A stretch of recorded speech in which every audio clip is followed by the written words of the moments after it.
இந்த புட்டு தாங்க எங்கள் ஏரியா புட்டு. பர்மா புட்டுன்னு சொல்லுவாங்க. பர்மாவில் வந்துட்டு இந்த மாதிரி நல்லா வெல்லம் கலந்து தேங்காய் பூ துருவி செய்வாங்க. எங்கள் ஏரியாவில் பர்மா மக்கள் அதிகமாக வாழ்கிறதால அங்கே செய்யக்கூடிய உணவு வகைகள் இங்கே நிறைய செய்வாங்க. அதில் இந்த புட்டுமே செய்யக்கூடிய ஒரு உணவு. இந்த புட்டு 20 ரூபாய்க்கு கொடுக்குறாங்க. முதலெல்லாம் 10 ரூபாய்க்கு கொடுத்துட்டு இருந்தாங்க. இப்போ வந்து 20 ரூபாய் ஆயிடுச்சு. 20 ரூபாய்க்கு பாருங்கள் எவ்வளோ நிறைய இருக்குதுன்னு சொல்லிட்டு தாராளமாக நல்லாவே சாப்பிடலாம்.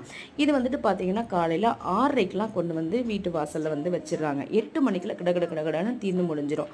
அதனால இந்த மாதிரி புட்டு நீங்கள் விரும்பி சாப்பிட்றவங்க காலைல 6 டு நீங்கள் 7:30க்குள்ளே போனீங்கன்னா அவங்க கடையில் வந்துட்டு இருக்கும். பார்த்தீங்கன்னா இது வந்துட்டு 2 முறையில் அவங்க வந்து அவிச்சு எடுக்கிறாங்க. ஃபஸ்ட்டு வந்துட்டு எப்போதும் செய்கிற புட்டு மாதிரி அவங்க அவிச்சு எடுத்த பிறகு 2வது முறையாக வெள்ளத்தை பாகு காய்ச்சி எடுத்து அதில் மந்த மாவில் ஊற்றி பிசைஞ்சு மறுபடியும் இட்லி பாத்திரத்தில் வச்சு வேக வச்சு எடுக்கிறாங்க. இந்த புட்டை நீங்கள் சாப்பிட்ணுன்னா ஷர்மா நகரை விசிட் பண்ணுங்கள். கண்டிப்பாக சாப்பிட்லாம்.